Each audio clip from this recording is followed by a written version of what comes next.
Good morning. My name is Mary. I am the president for the Black Student Union here at Grand Rapids Community College. And my name is L.C. Cooper. I am a student at Grand Rapids Community College and also a part of Alpha Beta Omega, a World Leaders Society. We are your mistress and Mr. of Ceremony this morning. Good morning. I would like to welcome all of you to Grand Rapids Community College for this celebration of the life and legacy of Dr. Martin Luther King, Jr. First, I would like to welcome some distinguished guests, the president of Grand Rapids Community College, Dr. Stephen C. Ender,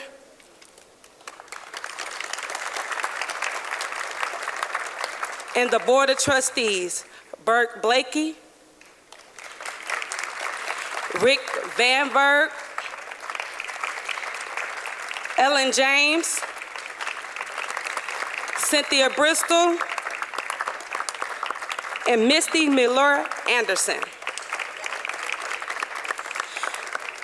Joining us from the city of Grand Rapids are Mayor Rosalind Bliss. Are you here, Mayor? Well, we'll give a round of applause anyway. City Commissioners Dave Schaefer, Ruth Kelly, and Sanita Lanier. Also joining us is Chairperson of the Board of Trustees, Dr. Burke Blakey, who will be sharing a few words afterward the national anthem. Thank you all for joining us in commemorating Dr. King's life and legacy. We're pleased to welcome Northview High School Varsity Voices, who will sing the national anthem, led by Director Judy Pellerito.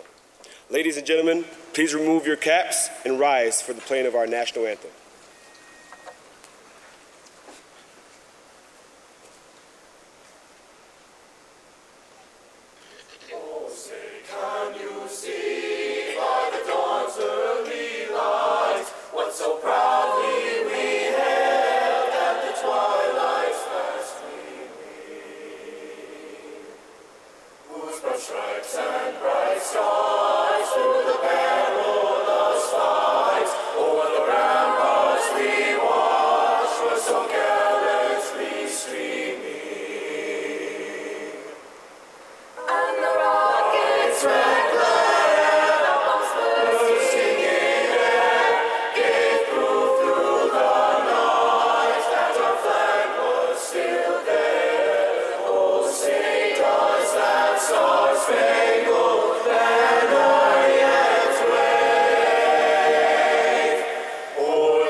Thank you.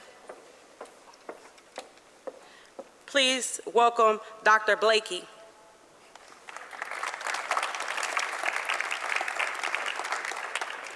Thank you very much. When you attend these events year after year, you have to ask yourself a question, and that is, how can we best honor the legacy of Dr. Martin Luther King? And it's one thing to come to events such as this, and that's all well and good because there's a lot of people that aren't here, that aren't here and don't take the time to reflect. But the question is, what is the real purpose of a day like today?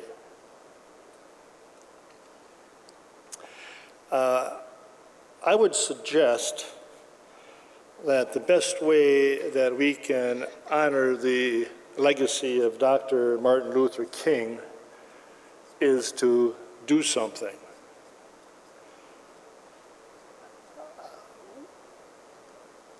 You don't have to be an elected official You don't have to be a professor or a president of a college or a university or a member of the board of trustee to do something. You don't have to be old. You can be young and be a student, and you can still do something.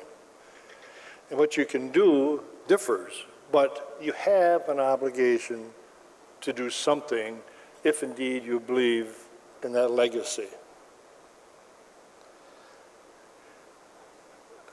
Let me share with you some statistics about the city of Grand Rapids. #1 city to raise a family in the top 100 cities in America. Second fact, second best city to find a job. Third fact, fourth smartest city in America. I don't know what that means, but anyway, that's what Forbes magazine says. And also third best in reviving its manufacturing. Now that's great. Now let me give you another statistic. January 22nd, 2015. That's almost a year ago, exactly a year ago. Again, Forbes magazine. Grand Rapids, second worst city. The second worst city in this nation for African Americans to do well economically. So let me repeat that. Second worst city in this nation for African Americans to do well economically. Now, that I would suggest is a problem. That I would suggest is a problem that says that Grand Rapids, as we stand right now, is not an equitable city, especially if you happen to be Latino or African American. Now there, I would suggest, is enough work for all of us, whether we are a political leader, a business leader, an educational leader, a student, it makes no difference. There's something there for everybody. So Grand Rapids is indeed a wonderful place to live. But Grand Rapids is far from perfect, and especially in the area of equity and fairness to all.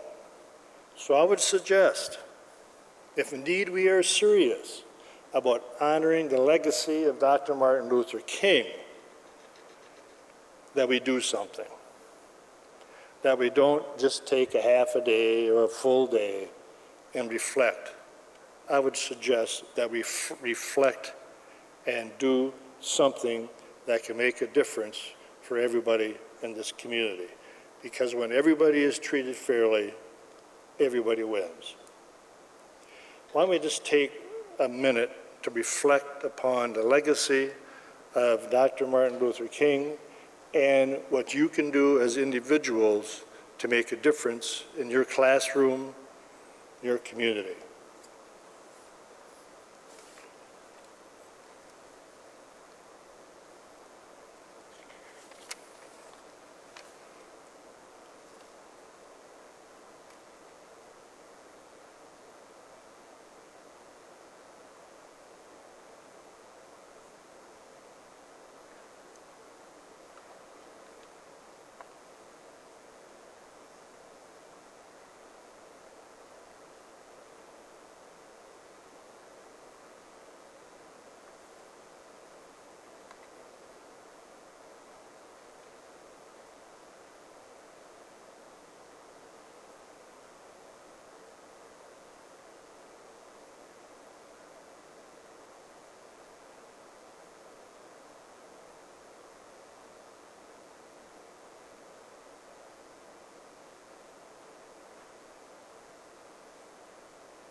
Thank you. Go out and make a difference.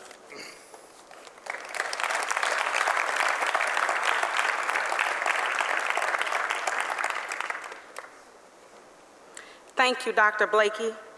Now please welcome to the stage spoken word poet and GRCC alumni Azizi Jasper, author, community organizer, and cultural advocate. Azizi Jasper is a dynamic performer and a passionate advocate for social justice. Jasper is well known to Grand Rapids Community College. He gave the keynote address at the Grand Rapids Rosa Parks statue dedication. This year, he plans to release his highly anticipated book titled COINTELPRO's with album to accompany. In addition to his spoken words, Jasper also works as a social worker in Detroit for the Right Track program, which aims to assist underserved youth with the challenge that they face. According to Jasper, I enjoy writing about the troubles of my generation, but not nearly as much as I like working to change them. Please give Azizi Jasper a round of applause.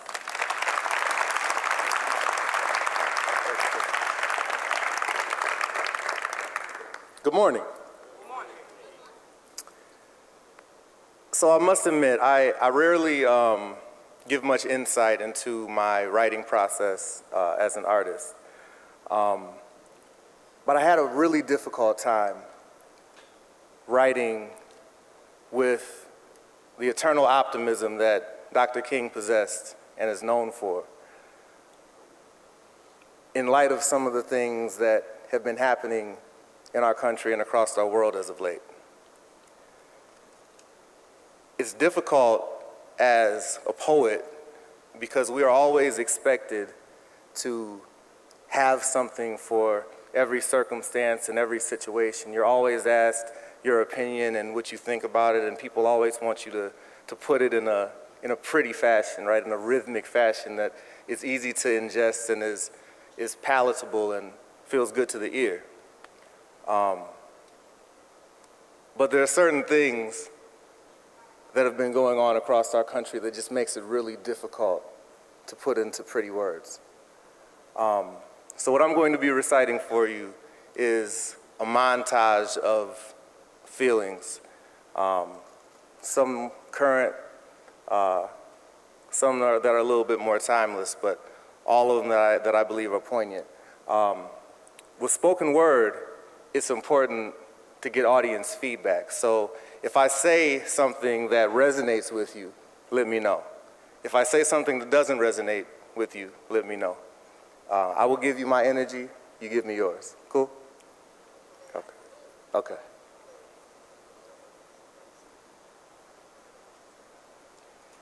If I had it all, I would speak the truth, a true griot that's here to elevate our people, that from the outside looking in, can't see the truth through the peephole. But if I had it all, see, I'd be Gil Scott's sequel, and I would turn pupils around so that they could see their mind.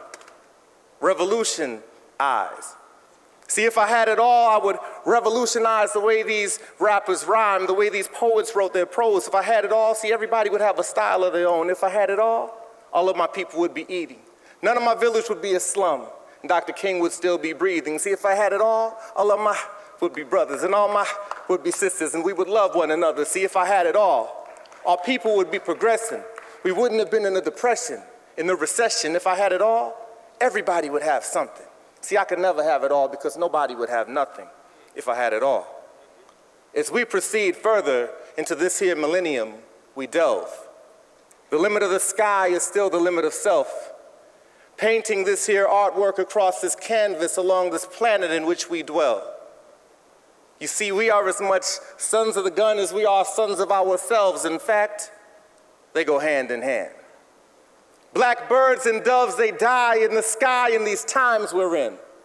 Hollow tips of lead from misled officers pierce our comrades' skin, while most griots are more concerned with making you dance than making you think with their pen.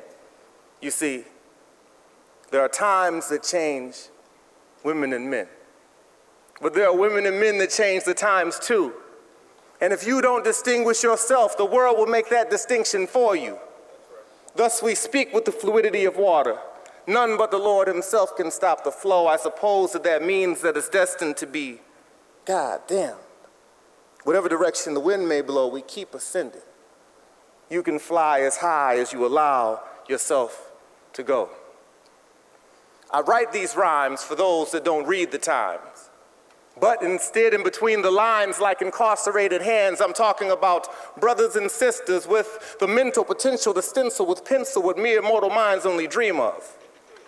I mean those that don't bleed blood, but instead ink, with the power to make a million fools think, the power to make the unconscious wake, the power to make suicide commit life.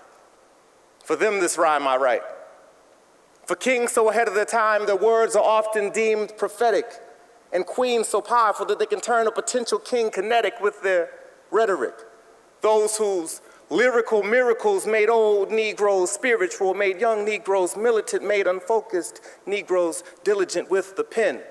This rhyme is for them who carry on the written tradition. Those that make their dreams a reality because nothing is fiction. Those that understand that living is really just dying, so nothing's really a contradiction, but through their words they shall forever live, so they write with conviction, so they have something to live for, and they have something to die for. And since the revolution will not be televised, our seeds have something to strive toward. This rhyme is for them, for you, for her, for him, for women, children, and men, for all of those that write their rhymes with their right hand, like me. As I'm speaking spoken word in spoken English by broken-hearted people with broken dreams, broken visions from broken mirrors shattered the imagery of broken systems to breaking prisons, Angela Davis, Steve, break out in riots and broken windows can't break the misery. We break laws of gravity, we break records remaining broken while breaking the down on break forever smoking, break barriers of sound, break guitar on the stage we break legs, break dancing to break beats. Outbreaks remain broken and record sales will follow. Outbreaks of black violence and flying tips that's hollow. Broken homes throughout the ghetto where the base heads would gather. Broken windows on the ground, broken glass everywhere scattered. Broke pockets of proletariat, because master, he broke the bank. A penny for my thoughts, they can't afford the thoughts I think. I thought I broke the mold I thought I'd break. Cross my heart and hope to die before it breaks. Through romanticized eyes, we envision a world where freedom lies and lives. To coexist with truth, to flourish at the root, to procreate like lovers do when Coltrane sets the mood. The chant of, "We shall overcome," resonates as beats of the African drum levitates the souls of freedom fighters of the past. Free at last, thank God Almighty, we are free at last. But have we simply forgotten our past, apathetic to our future, and still envisioning our present through those romanticized eyes? Me and these dreaming eyes of mine, so blind. It's absurd, we've forgotten the king's dream is not a noun, but a verb. Destroying our roots and anointing our fruits with tainted water from Flint. Tainted water from the Middle Passage. Conceiving trees to hang my ancestors beneath their leaves. These tainted roots bearing the strangest of fruits. Giving America's ambiance the strangest of moods. It's haunting. It's haunting like the voice of Lady Day, Marvin Gaye, Hathaway, and countless other storytellers that have prematurely passed away. But like the souls of black folks, a griot story shall forever live. As long as forever is, we shall be faced with an eternal query. Are we whom God or America made us to be? Because if the answer is not God, how will we ever be free? See, the solution, it runs deeper than a dream, necessary by any means, or a sister that wouldn't give up her seat. We had more kings than our brother Martin Luther, more solutions than just revolution. Before hip-hop and rock, Harlem jazz was rebel music. Before Sojourner, there was the truth. We had slavery before Roots, and long before 9/11, the brothers and sisters. Before English, we had addiction. This is all fact, no fiction. We had African rhythm long before we had American blues. Generalizations of a generation via future hindsight if we don't save it. My generation was filled with rebels whose only cause was rebellion.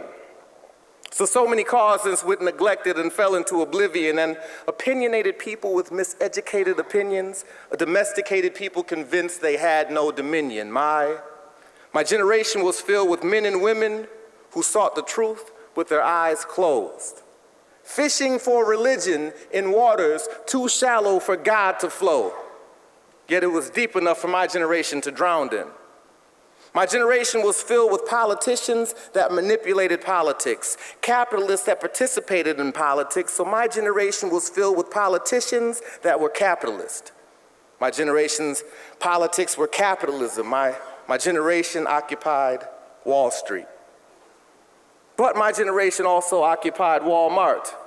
And those who occupied failed to laser in on one single problem, so the beam did not remove my generation's tumors, it only shed light. My generation destroyed the environment. Then my generation became environmentalist. My generation hated poverty, but my generation was disproportionately poor. My generation hated poverty, but not as much as it hated its poor, because my generation kept its poor impoverished. My generation allowed Dr. King's legacy to be summed up in 5 minutes worth of sound bites. My generation allowed a 500-year struggle to be summed up as Dr. King's legacy. My generation was full of social networkers, but my generation was socially awkward. My generation was on the computer all the time, but my generation was still overwhelmingly illiterate. My generation fought to use the word nigger. My generation was ignorant. My generation didn't take care of his kids. My generation were kids when they had kids. My generation called this woman out of her name. My generation was filled with a bunch of numbers, no names. My generation neglected its sisters. My generation feared its brothers. My generation locked its brothers in its prisons. My generation made prison an industry. Thus, my generation gave those that filled its prisons an incentive. My generation had a fear of countries that never attacked us. My generation caused turmoil. My generation backed rebels without a cause. My generation's cause was oil. My generation raped Palestine, but my generation did not see it on TV. So my generation did not know, because my generation did not read. My generation overthrew Mubarak, and they killed Gaddafi, and they meddled in the Middle East. Then Egypt and Libya and Palestine and Syria became more violent than my generation had ever seen. My generation's music was digital, even when it was acoustic. My generation's cameras were excessive, but its talent was elusive. My generation thought that TV was reality. My generation lived vicariously. My generation was cellular. My generation cloned its meat. My generation gave dogs and cats immunity, but swine and cows were better known as pork and beef. My generation gave itself cancer. My generation damaged its health. My generation made healthcare expensive. My generation equated life with wealth. My generation was pregnant with potential. My generation aborted itself. Generalizations of a generation via future hindsight if we don't save it. Thank you, ladies and gentlemen.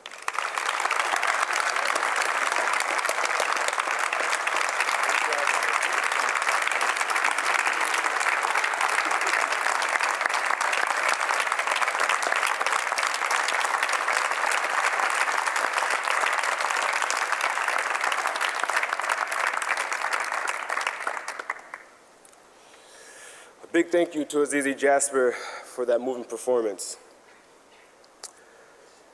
To conclude our program, Northview High School Varsity Voices will sing 2 pieces. Words Like Freedom from Langston Hughes' Dream of Freedom, accompanied by Diane Cosby. The soloists are Roger Jones and Lucas Story. Following this performance, the choir will conclude with an anthem to the civil rights movement called We Shall Overcome. The soloist for this piece is Kennedy Dixon. You are encouraged to sing along during this piece. Please give Northview's Varsity Voices your attention.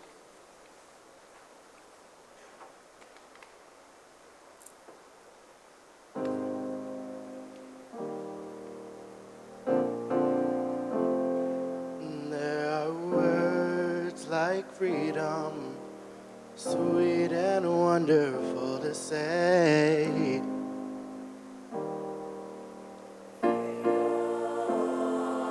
There are words like freedom, sweet and wonderful to say.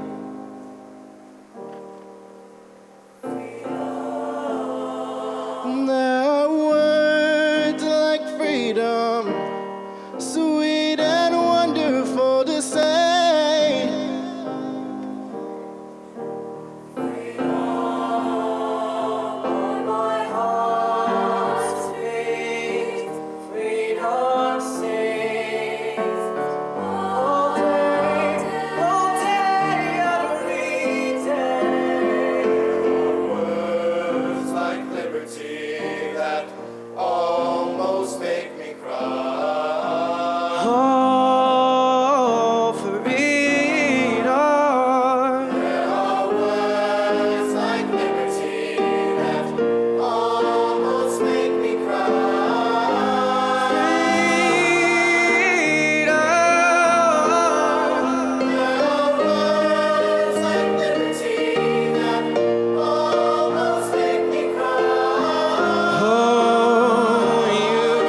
There are words like freedom.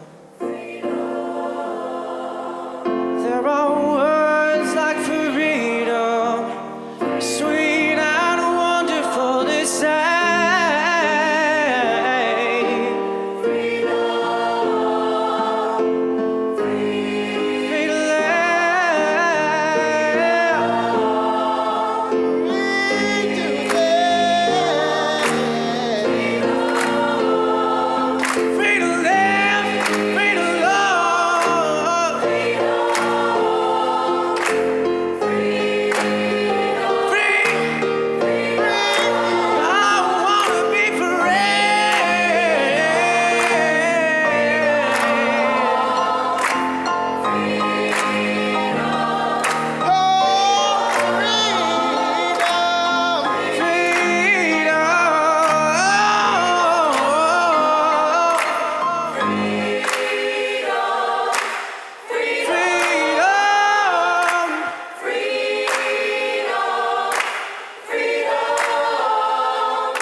We shall overcome. We shall overcome. We shall overcome someday.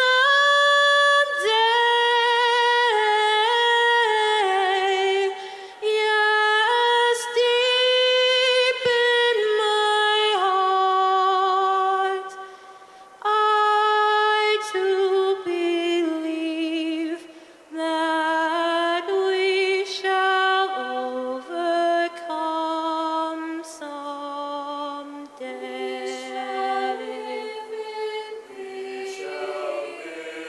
We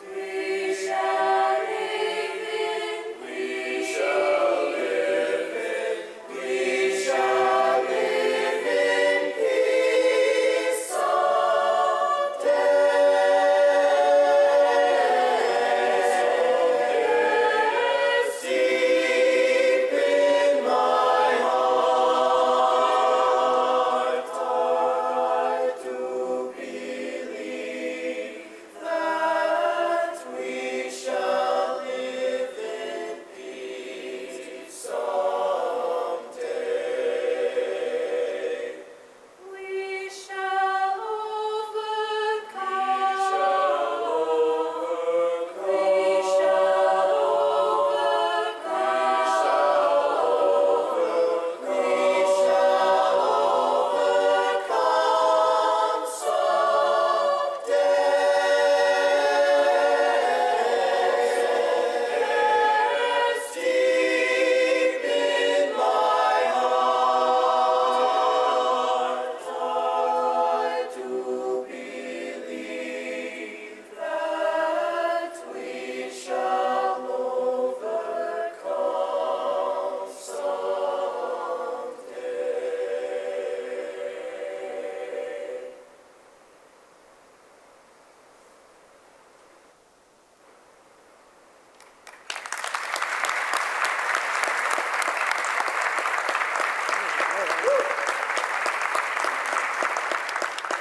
Thank you, Northview.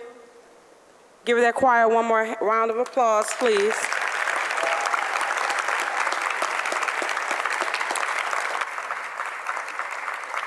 This concludes our program. Thank you for joining us in the celebration of the legacy of Dr. Martin Luther King, Jr.